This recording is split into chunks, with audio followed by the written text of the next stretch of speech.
Eh bien, bonsoir, merci de votre présence. Nous accueillons donc ce soir Alix Agnas, artiste, dont je vais évoquer très rapidement le parcours et les enjeux de travail. Alix est avec nous ce soir dans le cadre d'une journée dédiée à l'École supérieure d'art Pays Basque à la sensibilisation à la lutte contre les violences sexistes et sexuelles dans notre établissement. Cette journée, elle a été émaillée de plusieurs temps dédiés aux corps qui composent notre école, les corps professionnels, mais aussi voilà, les étudiantes qui ont été aussi accompagnées dans un temps de sensibilisation par l'Observatoire des violences sexistes et sexuelles dans l'enseignement supérieur, et donc le corps professionnel par le collectif militant Clash qui est avec nous encore ce soir. Et merci de votre présence en continu sur la journée. C'est un temps qui est important pour nous parce qu'il permet aussi de constituer ce socle commun voilà, d'une culture de l'égalité, un temps qu'on s'accorde cette première semaine de rentrée des classes d'enseignement supérieur pour se mettre d'accord sur voilà, les bonnes pratiques, analyser aussi nos pratiques, faire en quelque sorte le pari d'une nouvelle année qui se déroule dans les meilleures conditions pour tous au sein de l'établissement. Je vais dire voilà, quelques mots sur Alix, qui est artiste, on va dire, voilà, designer, vidéaste, graphiste, polymédium, voilà, trans, cross-média.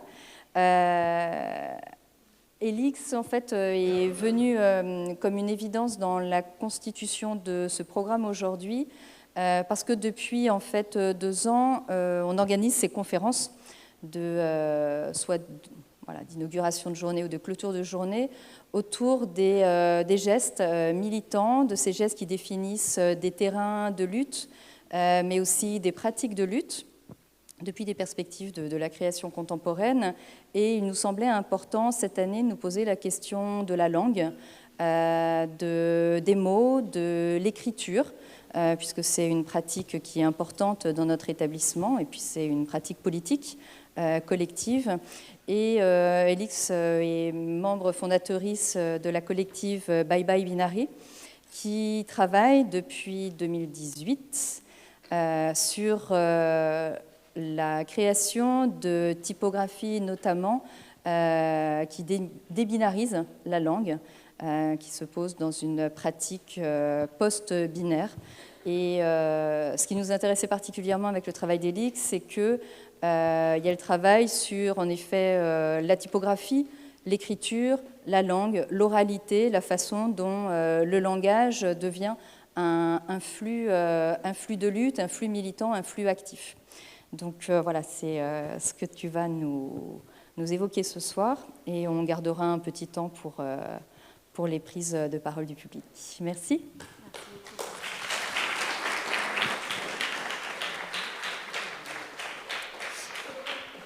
Merci. Je voudrais du coup commencer par des remerciements cette conférence, remercier Charlotte et l'école pour cette invitation. Je voudrais aussi faire un big up à Edith pour l'impression des livrets, ainsi que toutes les étudiantes, ayant participé à leur façonnage collectivement, là juste l'heure précédente qui vient de passer.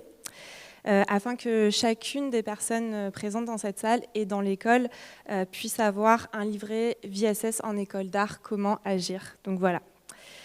Et je vais démarrer cette intervention qui va être un petit tunnel, du coup, accrochez-vous. Pour cette intervention, dont j'ai choisi finalement une forme qui est plutôt académique, qui est celle de la conférence lue, comme vous êtes en train de le constater. C'est une conférence que j'ai choisie de cette manière pour pouvoir en fait à la fois mener l'atelier qui était précédemment réalisé et enchaîner sur celle-ci. Vous remarquerez peut-être dans le titre de la conférence que j'ai ajouté une astérisque. Et marquer le langage par des signes permet de former des néologismes, ici transformés, on entend à la fois transformer mais aussi trans du mouvement transféministe et formé comme une formation. Et donc ces néologismes permettent de multiplier le sens des mots. Transformer vient aussi marquer d'une étoile mon attachement au transféminisme, un mouvement qui pense le féminisme à partir des identités et des luttes trans, et ce depuis 2009. Ce titre est également un détournement et un fémage, une tactique graphique et également militante adorée, et une citation indirecte au titre du livre « Transformer le silence en parole et en acte » de la poétesse et guerrière lesbienne noire Audre Lorde. Lorsque j'ai reçu cette invitation pour être ce soir avec vous, certains des mots de Audre Lorde me sont revenus. Quels sont les mots qui vous manquent encore ? Qu'avez-vous besoin de dire ? Quelles sont les tyrannies que vous avalez jour après jour et que vous essayez de faire vôtre jusqu'à vous en rendre malade et à en crever en silence encore ? Donc ma présentation de ce soir va être construite en deux parties. La première porte sur la possibilité de transformer la violence reçue, vécue, éprouvée ou ressentie en outils empuissantants. Ces outils se situent dans le champ du design graphique et de la typographie. La première partie fera un focus sur deux projets portés par des collectifs pour lutter contre les violences sexistes et sexuelles. Une collective d'enseignantes en école d'art et la deuxième, c'est Mitoire contemporain. Et la deuxième partie se concentrera sur la débinarisation du langage, un projet porté en Belgique et en France par la collective Bye Bye Binary, à laquelle donc j'appartiens. Fémage donc. Version féminisée et féministe d'hommage. Cette lecture en sera ponctuée tout du long, car penser des outils, les faire, les fabriquer, les façonner, se fait par l'intermédiaire de celles qui nous accompagnent, auteurices et philosophesses de renom et autres illustres activistes encore méconnus. Le Scum Manifesto est, comme son nom l'indique, un manifeste écrit, auto-édité et colporté dès 1967 par Valérie Solanas elle-même. Il coûte à cette époque, dans les rues de New York, 50 cents. En 1971 paraît la première traduction française, faite par Emmanuel de Lesseps, et cette version est préfacée par Christiane Rochefort. Sa définition de l'opprimé prend le couteau comme la métaphore d'un outil retournant la violence contre l'oppresseur. Apprendre à s'armer soi-même contre l'adversité. Donc je vais vous lire cette définition de l'opprimé de Christiane Rochefort qui ouvrait le Scum Manifesto, donc la traduction. Il y a un moment où il faut sortir les couteaux. C'est juste un fait, purement technique. Il est hors de question que l'oppresseur aille comprendre de lui-même qu'il opprime, puisque ça ne le fait pas souffrir. Mettez-vous à sa place. Ce n'est pas son chemin. Le lui expliquer est sans utilité. L'oppresseur n'entend pas ce que dit ça ou opprimé comme un langage, mais comme un bruit. C'est dans la définition de l'oppression. En particulier, les plaintes de l'opprimé sont sans effet car naturelles. Pour l'oppresseur, il n'y a pas oppression forcément, mais un fait de nature. Aussi est-il vain de se poser comme victime. On ne fait par là qu'entériner un fait de nature, que s'inscrire dans le décor planté par l'oppresseur. L'oppresseur, qui fait le louable effort d'écouter, libéral intellectuel, n'entend pas mieux. Car même lorsque les mots sont communs, les connotations sont radicalement différentes. C'est ainsi que de nombreux mots ont pour l'oppresseur une connotation jouissance et pour l'opprimé une connotation souffrance, ou divertissement corvée, ou loisir travail, etc. Allez donc causer sur ces bases. C'est ainsi que la générale réaction de l'oppresseur qui a écouté Saron opprimé est en gros « Mais de quoi diable se plaint-elle ? Tout ça, c'est épatant. » Au niveau de l'explication, c'est tout à fait sans espoir. Quand l'opprimé se rend compte de ça, Yel sort les couteaux. Là, on comprend qu'il y a quelque chose qui ne va pas, pas avant. Le couteau est la seule façon de se définir comme opprimé, la seule communication audible. Peu importe le caractère, la personnalité, les mobiles actuels de l'opprimé, c'est le premier pas réel hors du cercle, c'est nécessaire. En été 2021, je suis contactée par Vanina Géré pour participer en tant que graphiste à un projet bénévole. Avec d'autres enseignantes en école d'art, elles travaillent collectivement, à distance et sans financement, depuis déjà 2 ans, à la rédaction d'un guide à destination des étudiantes en école d'art. Celle-ci enseigne dans différentes écoles nationales ou territoriales. Toutes ont été confrontées à des récits de VSS rapportés par des personnes concernées ou alliées, et chacune d'entre elles se sont senties démunies pour accompagner et aider les victimes. Ensemble, elles listent une 50aine de questions auxquelles elles n'ont pas su répondre. Ces questions seront la base du guide juridique qu'elles imaginent.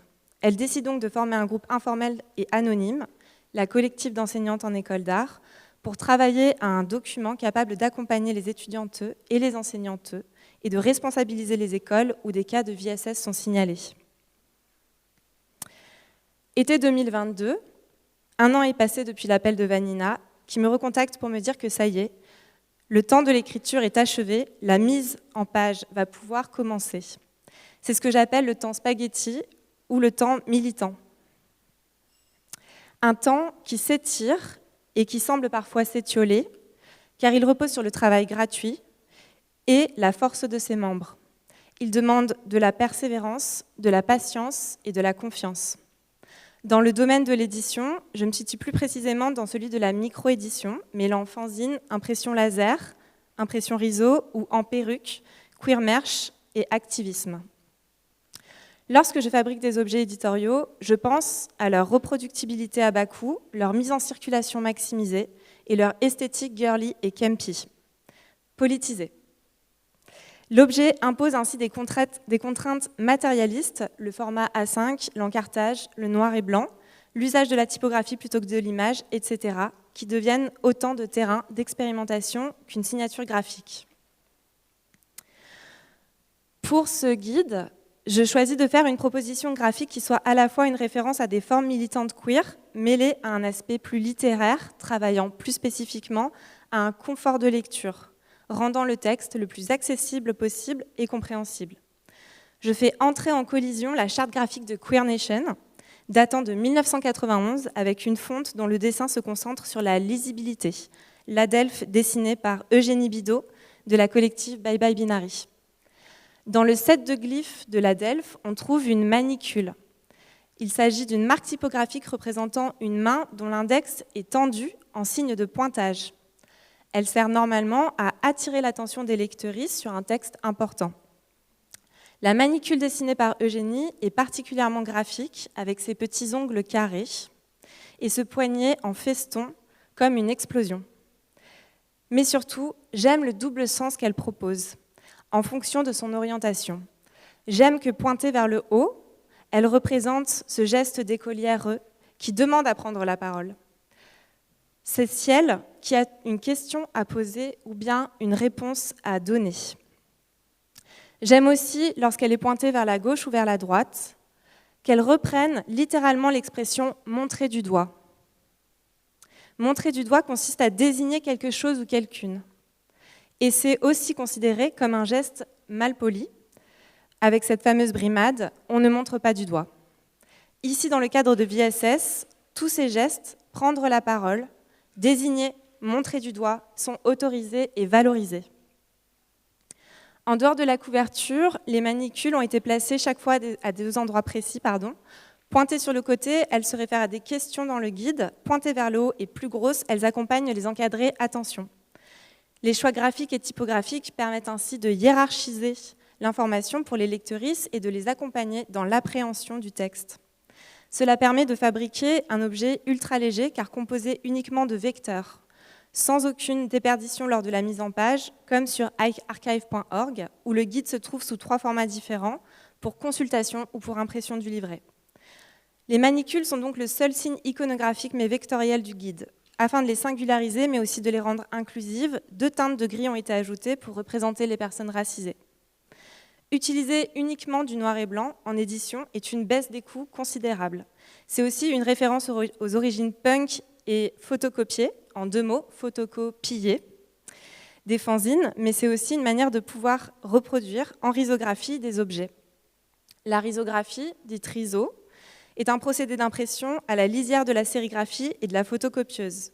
C'est une technique d'origine japonaise, datant des années 70 et tombée en désuétude pendant un certain moment, et elle a été remise au goût du jour à partir des années 2010, en France en tout cas, à ma connaissance, et par le milieu des graphistes.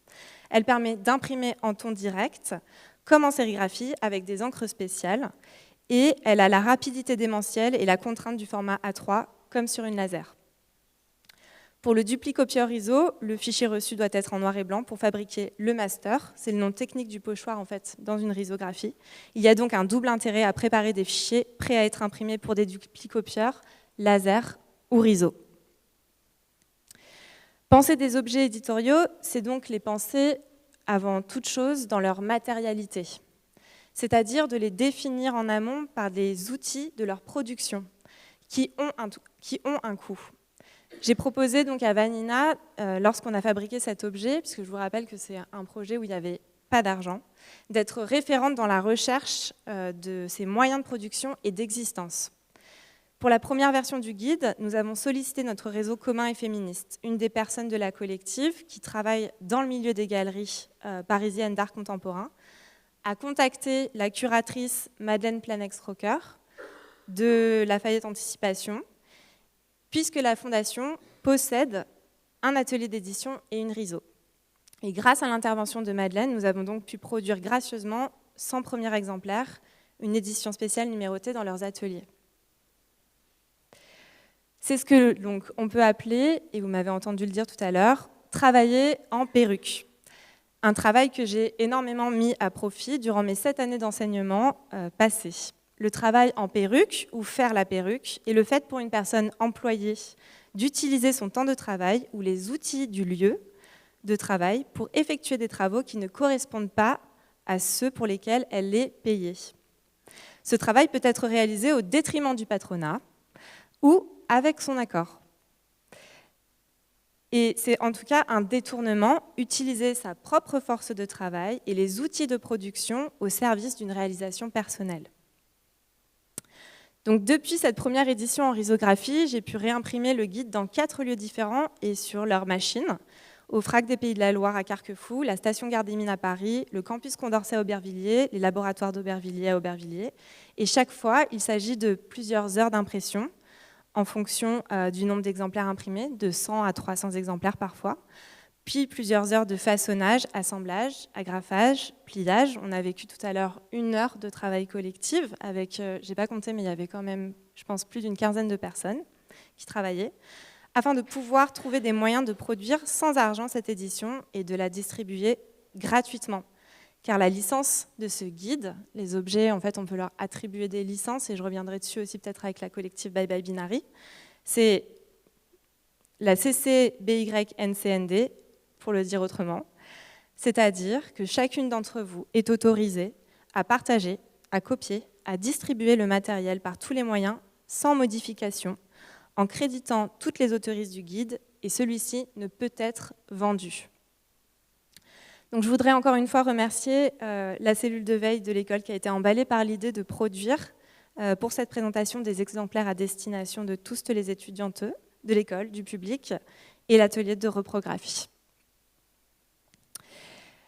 C'est en 2024 que j'ai été approchée par hashtag donc Mitoire Contemporain. Et la personne qui va me contacter a fait partie de la collective d'enseignantes du guide. Un MeToo du monde de l'art va être lancé par une tribune et complété par des dizaines et des dizaines de récits de VSS envoyés par les signataires. Le collectif, dont tous les membres sont bénévoles et anonymes, veut une identité visuelle qui puisse se décliner sur les réseaux sociaux et plus précisément sur Instagram. Alors, je ne porte aucun réseau social dans mon cœur, et encore moins Instagram, étant moi-même golden des réseaux sociaux, à défaut d'être golden lesbienne. Mais j'accepte, malgré ma réticence sur ce point, l'invitation à m'engager dans la lutte. Un jour égale un témoignage posté. La proximité de certaines personnes entre le guide et Mitoire Contemporain me font immédiatement envisager de décliner l'identité visuelle de VSS en école d'art. Cela va permettre 2 choses. La première, c'est de créer une identité des luttes collectives, même si elles ne sont pas tenues tout à fait par les mêmes personnes, par les mêmes militantes, que les lignes politiques sont différentes, elles sont historiques. Elles sont traversées par certaines d'entre elles. Et dans une perspective historique du travail militant comme archive, cela compte. Le graphisme a ce pouvoir de réunir les histoires dissidentes et éparpillées. La seconde raison, c'est une question matérielle, de temps et d'argent. Je m'engage dans le collectif avec mes outils de graphiste comme activiste et c'est ce que j'offre à la communauté, ma force de production et mon temps. Donc, je fais le choix de ne pas faire une nouvelle DA, direction artistique. Les militantes de Mitoire contemporain ont une envie de dégrader pour leur identité. Le dégradé, c'est la meilleure invention du mauvais goût de tous les temps, et c'est ma préférée, donc sans ironie. Et donc j'ai choisi de leur proposer un rouge pétant et un parme soyeux qui font référence à des groupes féministes, à 2 groupes féministes français et américains. Le premier, c'est une citation d'un groupe de femmes de la CGT des années 70 qui étaient les femmes voix rouges, qui me donne envie donc de choisir cette couleur. Et la deuxième référence, c'est Lavender Menace, d'après le nom de l'organisation féministe radicale lesbienne créée à New York en 1970. Queer Nation, Bye Bye Binary se mélange à nouveau avec les femmes de la CGT et les lesbiennes nord-américaines des années 70. En design et en art, nous travaillons toujours avec des signes et l'histoire de ces signes. Et nous nous inscrivons dans des mouvements ici contestataires, truchés d'histoires et de références avec lesquelles travailler et jouer. Si les posts que je viens de montrer jusque-là ont été rédigés par le collectif lui-même, ce n'est par ailleurs pas du tout ce à quoi j'ai affaire majoritairement et que je dois mettre en page. La majorité des posts sont des témoignages de personnes victimes de VSS. Le premier fichier que je reçois à mettre en page compte 150 témoignages. Bien sûr, j'aurais simplement pu faire un template et automatiser la mise en page, mais je choisis de peaufiner, de faire les corrections orthotypographiques comme je le ferais pour n'importe quelle édition. Et cela veut dire en corrigeant les espaces, en ajustant le gris optique, en coupant correctement le drapeau et les mots, de les lire un par un et plusieurs fois. Cela signifie de traverser ce régime de violence chaque fois qui lui-même a été reçu par le collectif, corrigé si besoin et réécrit pour être anonymisé, envoyé à une avocate pour relecture, validé par elle et renvoyé jusqu'à moi pour le mettre en page. Chacune des personnes ayant reçu ce témoignage a dû lui apporter du soin. Parfois, je sors d'un tunnel de 2 heures de mise en page et j'ai envie de vomir. Je suis obligée d'arrêter. Les mots comme des images dans ma tête, l'impunité généralisée qui rend malade au sens propre comme au sens figuré. Alors c'est pour ça aussi que j'ai choisi pour chaque poste de commencer par un chiffre, un jour, un poste, mais une déferlante de chiffres pour dire le systémisme de la situation, une vague, la 4e, où l'on consent à lire aussi. Et puis l'affreux tenancier de Meta a fait des siennes. En plus des atrocités profitées sur une culture d'entreprise agressive et mascu, Meta change ses modérations sur le plan esthétique aussi. Défiguration de la mise en page, perte de sens pour un changement de format comme ça, du jour au lendemain. Mais Mitoire contemporain décide de continuer de poster les fichiers déjà mis en page, ne pas refaire faire le travail déjà réalisé, composer avec nos limites. Lors de nos derniers échanges mails, je fais remarquer que certains posts sont de plus en plus longs. Au début, les personnes racontaient de façon factuelle, parfois presque expéditive, des faits de VSS vécus. Et puis, avec les posts publiés, l'encouragement à délivrer la parole, certains sont devenus exhaustifs. Parfois, ce n'est plus un témoignage réparti en 3 vignettes, mais en 15, 18, 23, 29, du travail exponentiel. Alors, je propose de donner un nombre de caractères limité. Mais le collectif en AG propose autre chose. Pour ne pas brimer la parole des victimes, elles imaginent de segmenter les très longues propositions en feuilleton, afin de les poster morceau par morceau. Je profite de ce changement pour changer la mise en page, retomber sur une grille lisible, donner une nouvelle teinte à ces témoignages pour pouvoir les distinguer immédiatement des autres et changer pour le futur. Les feuilletons seront comme la colère, en feu. Et puis, comme cela arrive trop et très souvent sur les réseaux sociaux, c'est le tollé. Tollé pour 2 choses. La première, le mot feuilleton, dont la connotation déplaît, ce qui s'entend. Mélanger maladroitement une histoire de VSS avec une série télévisée. Le collectif retire le mot, on change intégralement la mise en page des 25 vignettes concernées, on refait les sorties, on reposte. Mais il y a une deuxième chose qui coince, le récit en lui-même. La personne victime de VSS a choisi de le romancer. Elle écrit à la troisième personne. Certaines personnes présument alors que c'est un faux témoignage. Si je vous parle de cette histoire, c'est pour deux choses. La première, c'est le droit à l'erreur. Nous avons le droit, vous avez le droit, de faire des erreurs et d'apprendre de ces erreurs. Nous sommes faillibles et nous faisons, vous faites et vous ferez du mieux que vous pouvez. Je pense qu'il ne faut pas céder à la peur de faire et d'être jugé. Ça veut dire prendre des risques et de la distance. Et la seconde chose, c'est l'adage concernant les VSS, quelle que soit la manière dont celles-ci nous sont annoncées, je te crois. Donc je vais lire un fémage à Audre Lorde et Monique Wittig pour articuler ma première et ma seconde partie. Donc c'est dans Transformer le silence en parole et en actes de Audre Lorde de 1977. Si nous sommes tous là aujourd'hui, c'est parce que d'une façon ou d'une autre, nous partageons un même engagement envers le langage et le pouvoir des mots. C'est parce que nous sommes décidés à régénérer cette langue instrumentalisée contre nous.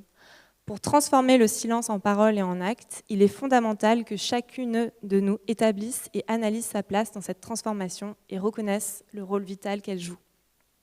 Pour celles qui écrivent, il est nécessaire d'examiner minutieusement non seulement la véracité de ce que nous disons, mais encore la véracité du langage que nous utilisons. Pour d'autres, il s'agira de partager et aussi de transmettre ces paroles qui font sens pour nous. Mais plus que tout, il est primordial pour nous toutes de montrer l'exemple en vivant et en nommant ces vérités auxquelles nous croyons et que nous détenons au-delà de notre entendement. C'est seulement ainsi que nous pourrons survivre en prenant part à ce processus vital, créatif et continu qui s'appelle grandir. Monique Wittig, dans La Reine ennemie, texte et entretien, Le lieu de l'action, 1982. Les mots fonctionnent comme des matraques en inscrivant la catégorie de sexe dans les automatismes mentaux, musculaires ou linguistiques. Ils frappent les corps pour l'hétérosexualité comme on bat la monnaie pour l'échange. Ainsi, les mots « femme »,« homme » ou « différence » sont des mots qui tuent, car ils hétérosexualisent les corps, mais aussi les esprits qui en sont indissociables. Le pouvoir inouï, tel que les linguistes nous l'ont fait connaître, le pouvoir d'utiliser à partir de soi seul tout le langage avec ces mots, au son et au sens éclatants, appartient à tous. Le langage où l'on peut s'ébattre en liberté et du même coup, à travers les mots, tendre à bout de bras à autrui la même licence, sans quoi il n'y aurait pas de sens. Et donc pour cette deuxième partie, ça va être une partie donc sur la collective Bye Bye Binary et le travail donc de typographie post-binaire. Je vous dis donc rebonjour à toutes et à tous et à tous. Rien que dans cette courte présentation, j'ai fait usage de la double flexion, toutes et tous, de néologisme, tous, ou de langue post-binaire, avec soit un glyphe post-binaire, soit l'usage de l'acadame, tools, qui sont autant de façons, à l'oral et à l'écrit, de rendre la langue plus inclusive et représentative des minorités de genre. Donc l'écriture inclusive est une écriture qui regroupe toute une série de procédés orthotypographiques qui permettent d'échapper à l'hégémonie du masculin générique, épicène, doublé, néologisme, nouveaux pronoms, accords de proximité, de sens, de majorité, et aujourd'hui la typographie post-binaire.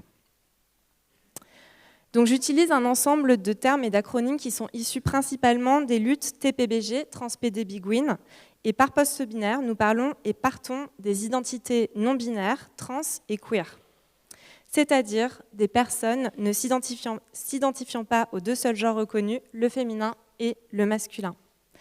Le post-binarisme admet des identités multiples, kaléidoscopiques et fluides, se situant ainsi entre ces deux pôles. L'écriture inclusive, et plus particulièrement la typographie post-binaire, rendent donc effectivement nos corps visibles et lisibles dans le langage. Pourtant, en France, il existe une ombre au tableau, qui n'est autre que le point médian, considéré comme lourd, imprononçable, complexe ou simplement laid. Le point médian provoque régulièrement de vives réactions et lance des débats enflammés. Le point médian est un glyphe qui originellement servait de séparateur entre les mots. Autrement dit, c'est une espace. Auparavant appelé point moyen, il se distingue du point final car il est surélevé de la ligne de base. Abandonné mais pourtant codé dans l'Unicode, celui-ci a été réinvesti en français comme forme d'écriture inclusive et ce, originellement par les milieux universitaires féministes. Alors, pour les personnes qui ne savent pas encore faire de point médian, le point médian permet ainsi l'abréviation du doublé, c'est-à-dire de pouvoir passer de toutes les étudiantes et tous les étudiants à tous les étudiantes. C'est donc un gain d'espace et de temps. Pourtant, celui-ci fait l'objet de lois l'interdisant.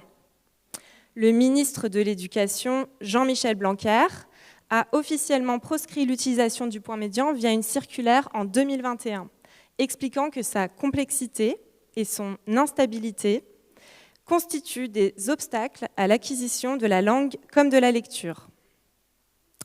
D'autres propositions de loi sont régulièrement soumises et, comme celle-ci, adoptée par le Sénat et visent à aller plus loin dans l'abolition des pratiques de l'écriture inclusive qui pulvérisent le masculin neutre. Certaines même donc, de ces propositions de loi souhaiteraient que soient aussi interdites d'autres formes comme la double flexion, autrice et auteur, les néologismes, auteurice, ou même la féminisation des noms de métiers, autrice. Noms qui existaient en français avant la création de l'Académie française, comme les noms de métiers suivants, poétesse, vainqueresse, capitainesse, philosophesse, aujourd'hui disparues. Plus récemment encore, des élus RN comptent lancer une association contre le poison wokiste, visant en premier lieu l'écriture inclusive et plus largement la propagande LGBT dans les écoles ou encore la menace transgenre. La masculinisation de la langue française a une longue histoire avérée. La langue a subi au XVIIe siècle une entreprise de masculinisation initiée par l'Académie française et donc ses immortels. C'est à cette époque qu'a été inventée la règle du masculin l'emportant sur le féminin au motif que, lorsque deux genres se rencontrent, il faut que le plus noble l'emporte.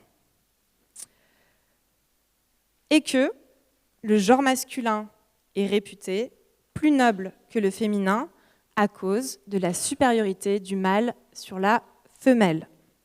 Le masculin générique n'a donc rien de neutre. L'Académie française est particulièrement réactive et virulente avec l'écriture inclusive et se positionne unanimement contre, comme en stipule la fin de sa déclaration de l'Académie française sur l'écriture dite inclusive.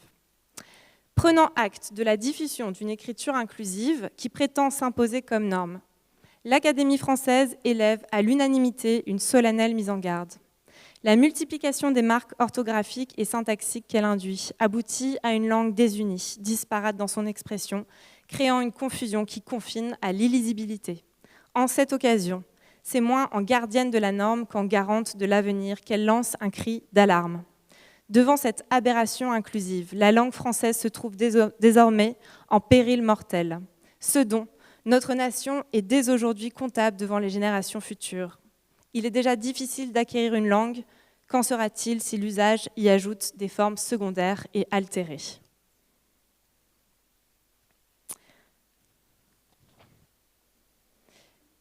Je précise que personne n'a encore, à ma connaissance, jamais lancé un cri d'alarme ou soumis une proposition de loi au Sénat visant à abolir les esperluettes. L'esperluette, c'est une ligature basée sur la fusion de deux caractères, un E et un T, si vous arrivez du coup à les voir maintenant, pour former un unique signe, glyphe dont tout le monde fait usage en écriture dite cursive, ou plus vulgairement appelée écriture en attaché. C'est donc dans ce contexte épineux que le travail de Bye Bye Binary s'inscrit en France. S'il fallait vous faire une présentation standard de la collective, il s'agirait de la suivante. Formé à Bruxelles en 2018 lors d'un workshop entre l'ERG et la Cambre, celui-ci proposait d'explorer de nouvelles formes graphiques et typographiques inclusives adaptées à la langue française. Il a été pour la majorité des organisatrices et participants une révélation. Saisis par la puissance et les enjeux que nous soulevions avec nos outils, nous nous sommes fédérés pour poursuivre cette aventure de démasculinisation de la langue par la création de glyphes post-binaires et leur mise en circulation fonctionnelle grâce à la mise en place de l'EA-CUNY, la Queer Unicode Initiative, et le lancement en 2022 de la première version de la typothèque. S'identifiant comme une collective à géométrie variable, BBB compte une vingtaine de membres accueillant de nouvelles et nouveaux arrivanteux au fil des années. BBB se compose de profils variés, de travailleuses de l'art, d'artistes, d'enseignanteux, d'étudianteux, de graphistes, de performeuses, de typographes, de théoriciennes ou de tatoueuses. Alors, s'il fallait vous faire une présentation plus intime et plus politique de BBB, je vous lirai un extrait du manifeste Love and Rage écrit par Camille Circlude. Bye Bye Binary s'emploie à déconstruire les attaques systématiques faites à l'encontre de l'écriture inclusive dans le but de sensibiliser et d'apprendre. Bye Bye Binary fait le pari de la recherche et de l'expérimentation, travaille des formes partielles, en construction, en évolution. Bye Bye Binary travaille sur un temps long qui permet d'implémenter au fil du temps les expérimentations. Bye Bye Binary ne joue pas le jeu de la productivité. Bye Bye Binary prend le parti de l'open source, mais pas du travail gratuit. Bye Bye Binary se détache des licences libres pour intégrer la question de l'économie et des conditions matérielles d'existence des dessinatrices. Bye Bye Binary est attaché à rendre compte de l'historiographie, de la généalogie des travaux pour éviter toute réappropriation ou extraction des savoirs. Bye Bye Binary participe à la conservation des archives queer et transpédébiguines, si souvent tombées dans l'oubli. Bye Bye Binary pollinise des pratiques graphiques engagées dans une perspective radicalement féministe, antiraciste, anticapitaliste et queer. Partant originellement de l'écriture inclusive et du constat de son approche binaire des genres, BBB a ouvert cette pratique en se penchant sur la fusion et la symbiose des terminaisons masculines et féminines par la reprise d'un procédé typographique déjà existant, donc la ligature. Les ligatures, en alphabet latin, sont effectivement utilisées depuis l'Antiquité à des fins de composition, de justification, de sens ou d'esthétique. Par exemple, dans cœur, le O dans le E. Ça, c'est une ligature de sens. Une ligature esthétique, ça peut être quand vous avez deux T qui vont se rejoindre ensemble. Et je me suis perdue. Il s'agit d'une ou plusieurs lettres, donc, qui, côte à côte, forment un nouveau glyphe. Donc, un glyphe, c'est le synonyme de lettre. Donc, ça devient une unique et même lettre. Comme l'esperluette, avec son E et son T qui sont mêlés. C'est donc ce principe esthétique et linguistique qu'a repris BBB pour entrelacer les terminaisons masculines et féminines, embrassant ainsi la pluralité des genres. Les ligatures post-binaires nous intéressent car elles vont au-delà de la binarité du point médian, qui scinde les formes masculines et féminines en deux. Les ligatures post-binaires fusionnent les formes masculines et féminines pour représenter le spectre des identités transpédébiguines. Chaque fonte développée trouve des manières spécifiques d'entrelacer les lettres. Dans cette fonte que vous regardez, dessinée par Eugénie Bidault, par exemple, pour performeureuse, la goutte du R se glisse dans la spine du S. Pour talentueux, le X perd une de ses diagonales, tandis qu'une diagonale inférieure fusionne avec le retour du S. Pour brillanteux, la traverse du T percute la boucle du E qui en perd sa terminaison. Concrètement, ces fontes post-binaires demandent un ajout à minima de 56 nouveaux caractères à dessiner. En plus de tous les autres caractères qui sont validés par l'Unicode, qui comprennent donc les lettres en capitale, en bas de case, les chiffres, les signes diacritiques, comme les accents par exemple, et les autres caractères spéciaux, tels que la ponctuation. Après avoir expérimenté pendant plusieurs années ces signes ligaturés, la collective s'est lancée un défi de taille, trouver un fonctionnement technique pour rendre ces typographies post-binaires accessibles universellement à tous. Les claviers que nous utilisons ne contiennent effectivement pas les touches qui correspondent aux caractères que la collective fabrique.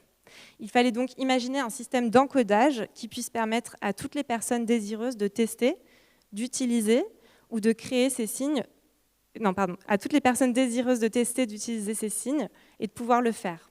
Donc c'est ce que la collective a nommé le A Queer Unicode Initiative, dite CUNY. Dans l'Unicode, chaque caractère reconnu est encodé et répertorié par le consortium Unicode avec un code qui lui est propre. L'intérêt pour les caractères d'avoir un même code est de passer d'une typographie à une autre en convertissant le dit caractère. Donc, par exemple, quand vous écrivez un mot, que vous changiez de fonte, en fait, ou pas, vous avez toujours votre A si vous avez écrit un A, qui du coup est reconnu, puisqu'il a un code Unicode attribué. Tout autour de cette zone officielle, donc en fait, ça ressemble aussi à un clavier, l'Unicode, où il y a les lettres qui ont donc leur code Unicode. Il existe une zone qui s'appelle la Private Use Area, et qui peut être investie pour d'autres usages libres, hors normes ou dans notre cas queer. Bye Bye Binary a aménagé dans la Private Use Area, la PUA, un espace et y a injecté ses glyphes, c'est-à-dire à attribuer à chaque ligature post-binaire un code non reconnu, donc par le consortium Unicode. Donc je devais vous montrer ça, mais j'ai oublié. Donc vous avez le tableau ici, par exemple, d'attribution du code Unicode, les tutoriels, et ici une explication. On va revenir sur notre ami le point médian. C'est là que le point médian fait son grand retour lui aussi. Pour trouver une manière d'appeler automatiquement les ligatures, nous nous sommes basés sur l'écriture inclusive dans la francophonie en passe de s'imposer malgré ses détractrices, l'usage de plus en plus massif du point médian. Lorsqu'une fonte de Bye Bye Binary rencontre un point médian, précédé et suivi des lettres correspondantes, la ligature est automatiquement appelée. Si la fonte ne contient pas de glyphe post-binaire, le point médian est rappelé.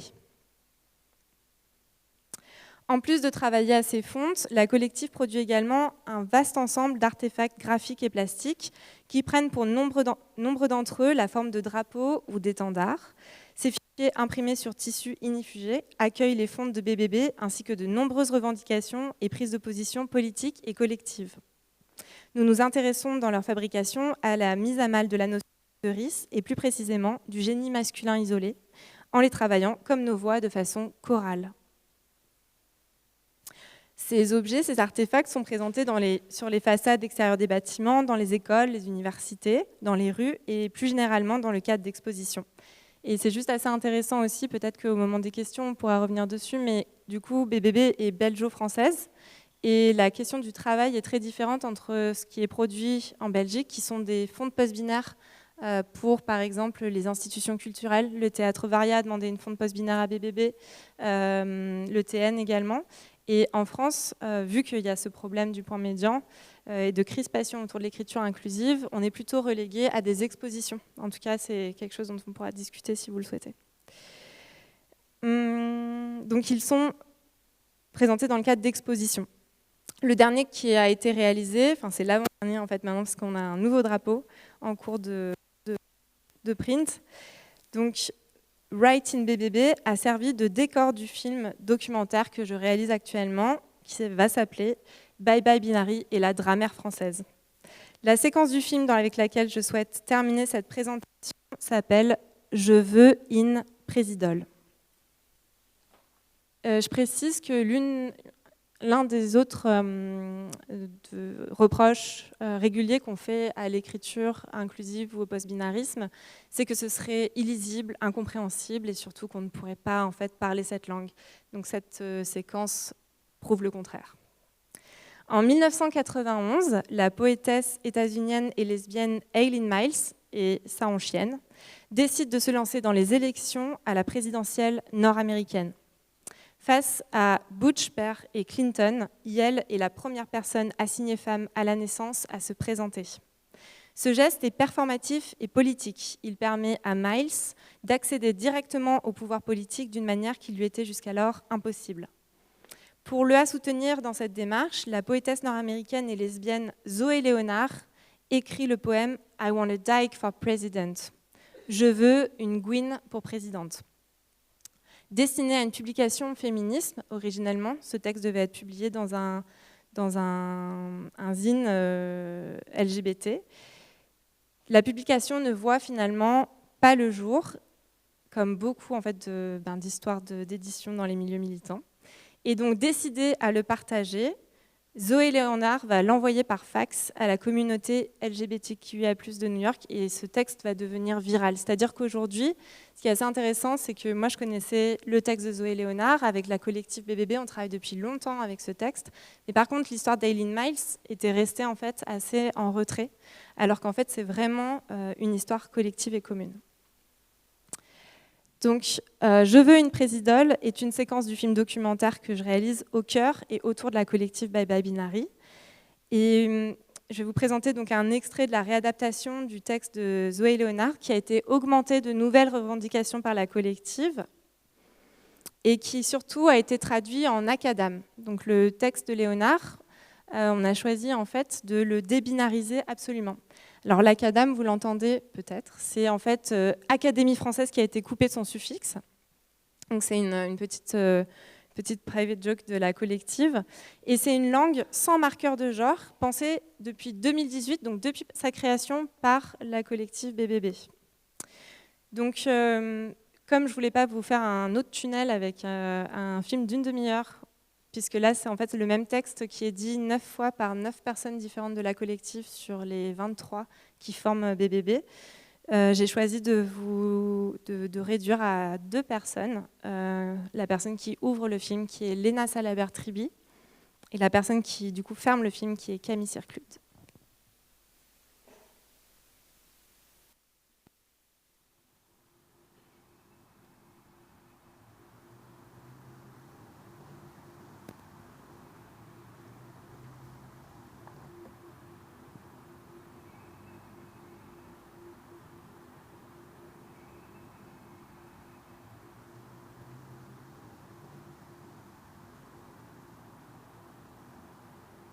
Je veux une Gwyn pour présidole. Je veux une personne avec l'OVIH pour présidole et une pédale pour vice-présidole. Et je veux quelqu'un sans assurance maladie, quelqu'un qui dépend des minima sociaux et qui a été au chômage, quelqu'un qui compte des points de retraite qu'elle n'aura pas. Et je veux quelqu'un qui a grandi dans un endroit où l'eau terre était si polluée qu'elle n'a pas eu le choix d'échapper à le cancer. Je veux une woke pour présidole. Je veux une trans, femme, masque, non-binaire, une butch, une ambi, une post-binaire, une collective de personnes AET PBG, une autix, une fuchs, une hyperactix, une borderline et une chiole de garde. All tous pour présidole, pour lutter ensemble contre les violences systémiques. Je veux une présidole qui se soit fait avorter à 16 ans. Et je veux une présidole qui ne soit ni le peste ni le choléra. Et je veux une présidole dont le dernier amant est morte del sida, qui reste entaillée par son regard dès qu'elle ferme les yeux, qui a serraillé son amol contre son cœur en sachant qu'elle allait mourir. Je veux une présidole transfuge de classe. Je veux une présidole qui demande un cessez-le-feu immédiat, un démantèlement des polices et des armées, l'expropriation des oligarques et l'abolition des privilèges. Je veux une présidole qui n'a pas l'eau clim, une présidole qui a fait l'eau queue à l'hôpital, à l'eau préfecture, à l'eau sécu. Une présidole qui a été licenciée et harcelée sexuellement, et expulsée et agressée parce qu'elle était lesbiole, parce qu'elle était racisée et parce qu'elle était pédaée. Je veux quelqu'un qui a passé la nuit dans un centre d'accueil d'urgence, à qui on a arraché son voile et qui a survécu à une viol. Je veux quelqu'un qui est tombé amoureux et qui a souffert, qui respecte le sexe et qui a fait des erreurs et en a tiré des leçons. Je veux une survivole pour présidole. Je veux quelqu'un avec des dents pourries, quelqu'un qui a mangé des lots bouffes d'hôpital, quelqu'un qui se travestit et qui prend des drogues et qui a fait une thérapie. Je veux quelqu'un qui a fait une dépression et qui a fait une burn-out. Je veux quelqu'un qui a été aliéné par le capitalisme. Je veux quelqu'un qui s'est endetté et qui a été expulsé de son appartement. Je veux quelqu'un qui a déjà fait acte de désobéissance civique. Et je veux quelqu'un qui soutient sans condescendance le cause animax, quelqu'un atteint par le sensiblerie. Je veux une présidole qui rêve de son propre destitution. Et je veux savoir pourquoi tout ça, c'est pas possible. Je veux savoir pourquoi, au bout d'un moment, on finit toujours par se faire à l'idée qu'une présidole est toujours une pantinle, toujours une michetole et jamais une pute, toujours une patrole et jamais une prolo, toujours une menteule, toujours une voleule et jamais punile.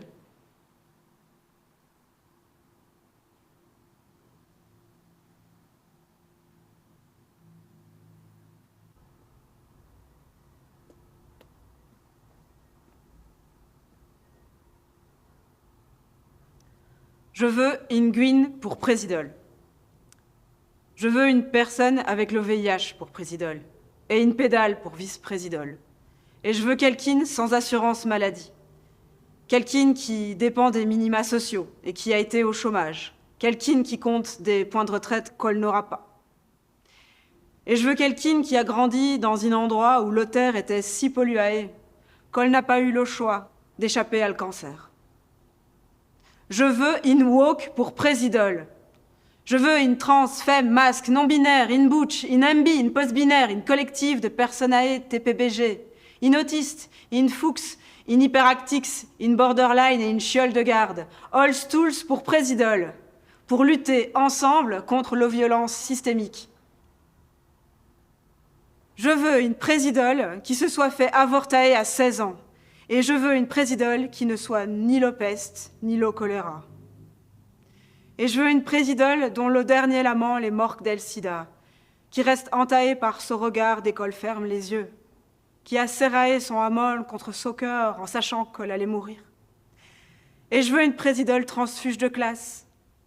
Je veux une présidole qui demande une cessez-le-feu immédiat, un démantèlement de la police et des armées, l'expropriation des oligarques et l'abolition des privilèges. Je veux une présidole qui n'a pas le clim, une présidole qui a fait le queue à l'hôpital, à la préfecture, à l'OSécu. Une présidole qui a été licenciée et harcelée sexuellement, et expulsée et agressée parce qu'elle était lesbienne, parce qu'elle était racisée et parce qu'elle était pédée.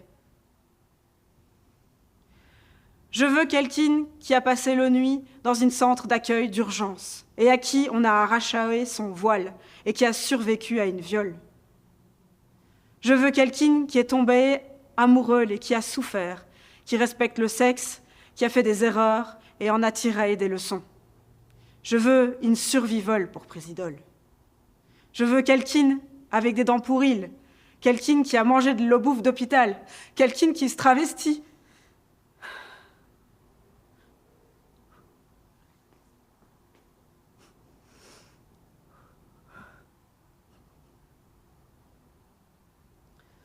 Je veux quelqu'un qui s'est endetté et qui a été expulsé de son appartement.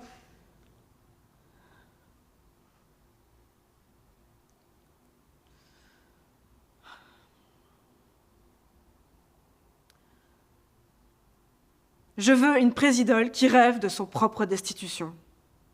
Et je veux savoir pourquoi tout ça, c'est pas possible. Je veux savoir pourquoi, au bout d'un moment, on finit toujours par se faire à l'idée qu'une présidole est toujours une pantin, toujours une michetole, et jamais une pute, toujours une patrole, et jamais une prolo, toujours une menteule, toujours une voleule, et jamais punile.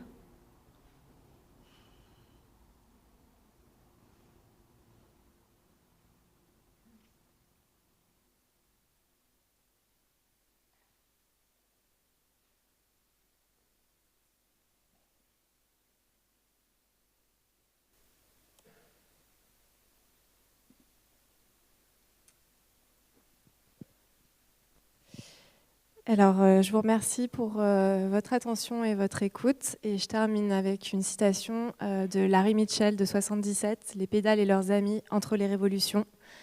Nous devons nous maintenir en vie les unes les autres et par tous les moyens, car personne d'autre ne le fera pour nous. » Et je vous remercie.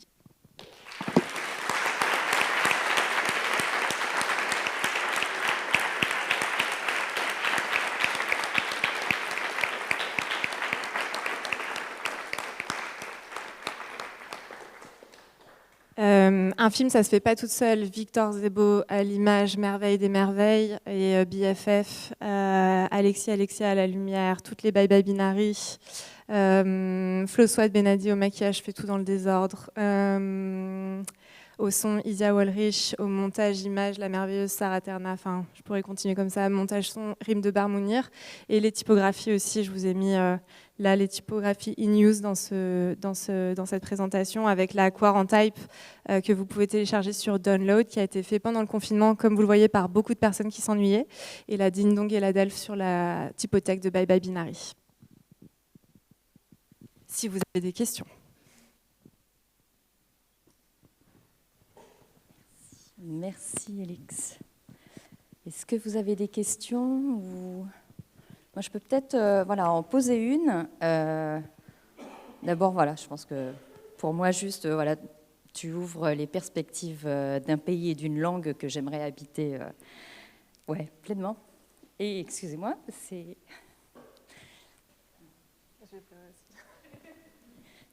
assez émouvant de découvrir ce territoire. Qui est ouvert et qui est accueillant. Donc j'avais une question plutôt technique et assez pragmatique sur la typothèque, puisque, comme tu le disais, en Belgique, Bye Bye Binary, en fait, est non pas invité, mais est une collective professionnelle qui vient répondre à des commandes graphiques pour des institutions. En France, Bye Bye Binary est plutôt invité en tant que, en tout cas dans sa capacité à produire des gestes de création contemporaine, des gestes artistiques. La typothèque, elle offre un ensemble d'outils qui sont en effet en libre usage. Donc peut-être une première question sur cette différence entre les usages en Belgique et les usages français de la collective. Et est-ce que vous avez aujourd'hui un regard sur la façon dont nous tous nous utilisons les typographies que vous nous offrez, et quel est votre regard sur ces usages? Est-ce qu'il y a des grandes lignes qui se dessinent? Alors, je suis allée assez vite et tout sur la présentation de la collective. Donc, depuis 2018, elle s'est formée de façon tout à fait informelle, c'est-à-dire qu'on a fait le choix jusqu'à maintenant, et on est en train de réfléchir peut-être à changer des choses. On n'a pas de statut juridique. On n'est pas non plus un studio de design. En fait, on reste pour le moment dans une forme d'organicité et très organique de travail. Mais on a fait le choix jusqu'ici ni de fonder une association de loi 1901 en France, ni en Belgique de former une ASBL. C'était des raisons... Enfin, personnellement, si moi je devais répondre à cette question, c'est aussi pour des questions de hiérarchie. En fait, comment la fabrication parfois d'associations se met aussi à hiérarchiser ou à donner des places importantes ou de pouvoir. Aujourd'hui, la collective, effectivement, a une forme de visibilité parce qu'elle répond à une demande et à un travail. C'est une approche bottom-up, c'est une approche par le bas. BBB ne prétend pas, par exemple, aucune des personnes qui composent la collective n'est linguiste. Quand on a commencé à faire des glyphes en 2018 et qu'on s'est rendu compte du terrain que ça ouvrait, on ne savait pas qu'il y avait au moins 56 glyphes à minima à ajouter à une fonte. Donc ça a été vraiment un travail extrêmement empirique et originellement qui était un travail uniquement de bénévolat et de rencontre. Donc toute la partie commande, elle est souvent portée, parce qu'il y a beaucoup de personnes de la collective en Belgique qui sont dans BBB, mais qui forment aussi des collectifs. Donc parfois on répond avec un autre collectif, par exemple Kidnap Your Designer, où il y a Enza et Camille, qui permettent par exemple de prendre en charge des demandes de la part d'institutions. Voilà, en tout cas, j'ai pas précisé ça parce que c'est vraiment sur la constitution de la collective, mais effectivement, il y a une différence entre le fait qu'en France, on n'est pas actuellement. Il y a 2 institutions qui nous ont demandé de fabriquer des fonds de passe binaires. Il y a le BNM de Marseille, mais c'est inachevé et en stand-by. Et sinon, c'est l'école de Saint-Étienne, des Beaux-Arts de Saint-Étienne. Donc il y a 2 occurrences, mais c'est vrai que c'est pas la même, avec la même... il n'y a pas le même regard sur le travail. En Belgique, c'est considéré comme du design utilitaire. En France, on est dans un rapport plus du coup à l'art et à la recherche, je dirais. Je ne sais pas si ça répond à ta question. Et par rapport à l'usage des typographies par Pardon, tout un j'avais chacun. oublié. Il y a beaucoup de personnes de la collective qui aussi sont Ludie Loiseau, surtout, dans le domaine, en fait, passionné par le domaine du libre, du logiciel libre. Et du coup, il y avait une attention dès le début aussi sur la question des licences et de la distribution des fontes. Donc au début, on avait pris des licences qui préexistaient, les OFL par exemple. Et dans la collective, ça a posé des questions d'éthique et notamment la question de la réappropriation, puisque on souhaite que notre travail bénéficie en fait aux personnes concernées et que les institutions, par exemple, justement, qui font des donations... En fait, il y a un moment donné où on a décidé que le libre n'était pas du travail gratuit et donc de poser aussi des conditions matérielles d'utilisation des fontes. Donc il y a eu tout un chantier qui a été ouvert dernièrement qui était l'écriture d'une fonte spécifique pour les fontes de Bye Bye Binary. Donc ça s'appelle les CUTE, les conditions d'utilisation engageantes typographiques. Et vous pouvez les trouver sur le site et qui en fait permettent de se situer, c'est-à-dire je suis étudiante en école, j'utilise pour un projet qui ne va pas c'est mon projet de mémoire, de diplôme, etc. C'est donner à la hauteur ou même ne pas donner. Je suis une institution culturelle qui a de la moula, c'est de 300 à 500 € l'utilisation d'une fonte de la collective. Après, ça n'empêche pas qu'il y ait effectivement la possibilité de les utiliser sans respecter, puisque c'est de la donation. Mais en tout cas, c'était une manière aussi d'échelonner, et on a aussi précisé pour les entreprises ultra-capitalistes qu'elles pouvaient aller voir ailleurs. Merci.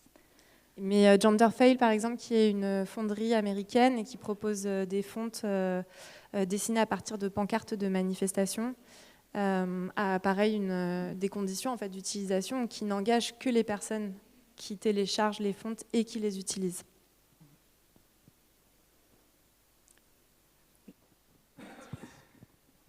Bonjour. Je me posais la question, vous parliez des fontes, comment pour vous donner des fonds pour participer à votre projet. Mais du coup, j'ai vu ce matin que, par exemple, il y avait la possibilité pour les étudiants et les personnes précaires En fait, je me pose la question pour les étudiants et personnes précaires, comment on fait pour vous aider dans votre projet et sans vous donner forcément de l'argent, comment c'est possible pour vous aider quoi? De les utiliser. Ok. Et on peut vous créditer, évidemment. Oui. Okay. Mais ce n'est pas une obligation, c'est justement à la hauteur et c'est se positionner. Et dans le cas où ce n'est pas possible, il n'y a aucun problème. Merci. D'autres Bonsoir, merci. Moi, j'ai été assez surpris par la bascule dans l'oralité et l'efficacité de rentrer complètement dans la langue, ce qui est loin d'être le cas, justement, par manque d'habitude, du fait de devoir utiliser ces mots-là. Et à partir du moment où ils sont... Enfin, ma question, c'était est-ce que vous voyez dans l'histoire de la langue, et certainement aussi, elle change et elle évolue par l'oralité, peut-être plus que par l'Académie française, certainement. Et est-ce que vous voyez dans l'usage, dans la diffusion en fait, de la pratique orale, quelque chose pour arriver à diffuser la typo? Mais la typo, c'est une étape, enfin non? Alors, je pense que c'est important de rappeler effectivement que l'Académie française, c'est un dictionnaire prescriptif. C'est le français de France que l'on doit parler. Alors que, par exemple, le Petit Robert, c'est un dictionnaire des usages. C'est comme ça que le YEL est rentré en 2021, donc le pronom YEL, même s'il reste rare dans les usages. Il avait suffisamment, en fait, il était suffisamment répertorié, il se manifestait, donc il a pu rentrer dans le dictionnaire. Donc, en fait, c'est intéressant de penser, il y a le français qu'on doit parler, et il y a le français que les personnes parlent. Et je pense que ça marche aussi avec l'argot. Enfin, il y a plein, effectivement, d'espaces, de langues, le catalan, le basque, le breton aussi. Enfin, il y a vraiment la question de la langue que les personnes, en fait, s'approprient le langage. Et c'est pour ça que je disais qu'on a une approche bottom-up. C'est qu'effectivement, on fabrique des outils. Nous, on fabrique des outils pour les personnes trans, queer et non-binaires. C'est une pratique parmi d'autres. On n'est pas linguiste, donc comme je le disais, enfin, j'ai pas fini tout à l'heure mon explication, mais effectivement, on ne prétend pas imposer ni un langage, ni une façon en fait, dont il faudrait faire usage. Il s'avère que c'est vraiment aussi une demande. Donc on voit qu'il y a de plus en plus de personnes qui, par exemple, utilisent les glyphes post-binaires. C'est en usage fonctionnel. Et donc il y a cette demande qui existe. Donc je pense que, je ne sais pas si ça répond, mais j'ai l'impression que ce qui nous intéresse en tout cas, c'est les usages. Et que c'est comme le point médian. Les crispations sont extrêmes et sont en train effectivement de devenir de plus en plus fortes. On en discutait tout à l'heure. L'école Courtrajmé, qui est une école de court-métrage à Marseille, qui a une antenne aussi en Seine-Saint-Denis. La région PACA a supprimé 75 000 € de subventions pour l'utilisation du point médian sur ses réseaux sociaux. Donc on voit bien en fait qu'il y a une guerre en fait qui est menée aussi contre cette écriture inclusive qui pose problème, quand bien même de plus en plus de personnes en fait l'utilisent et ont la nécessité de révoquer cette loi du masculin qui l'emporterait sur le féminin et qui date uniquement du XVIIe siècle. Parce que quand a été balayée, en fait, l'Académie française a balayé énormément de choses. Enfin, je ne suis pas rentrée dans le détail ici, mais s'il y a des personnes que ça intéresse, il y a le livre d'Eliane Viennot, « Non, le masculin ne l'emporte pas sur le féminin ». Il y avait l'accord de proximité, l'accord de majorité. Il y avait donc les noms de métiers. Et quand on supprime des noms de métiers de personnes, on ne peut plus se projeter. Le masculin empêche en fait la projection et rétrécit aussi l'espace en fait de devenir.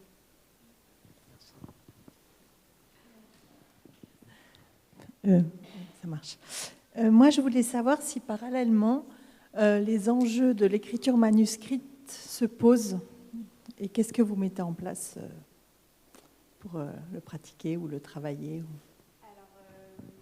Il y a un autre super graphiste qui s'appelle Ariel Martin Pérez qui travaille sur le ductus. Donc le ductus, c'est vraiment effectivement l'écriture en attaché. Et il y a aussi sœur Maureen Lepet qui fait partie de la collective, qui est un peu en off, mais qui avait commencé à travailler à des ligatures en fait manuscrites, d'intégration par exemple du point médian ou de trouver des nouvelles formes en fait d'écriture. Et ensuite il y a Sophie Vella qui fait partie de Bye Bye Binary, qui a fabriqué une fonte pour son diplôme qui s'appelle Lea Cancre, où Sophie a téléchargé en fait les fontes qui sont préconisées par l'éducation nationale en fait pour apprendre l'écriture en attaché et à trouver une manière en fait de faire des ligatures en attaché.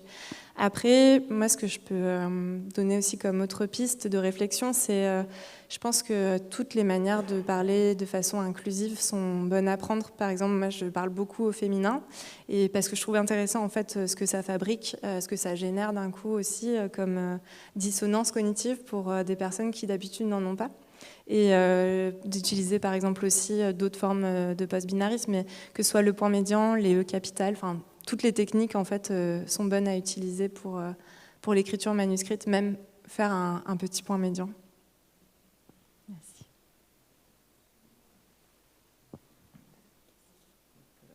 Je reste dispo en off si vous voulez.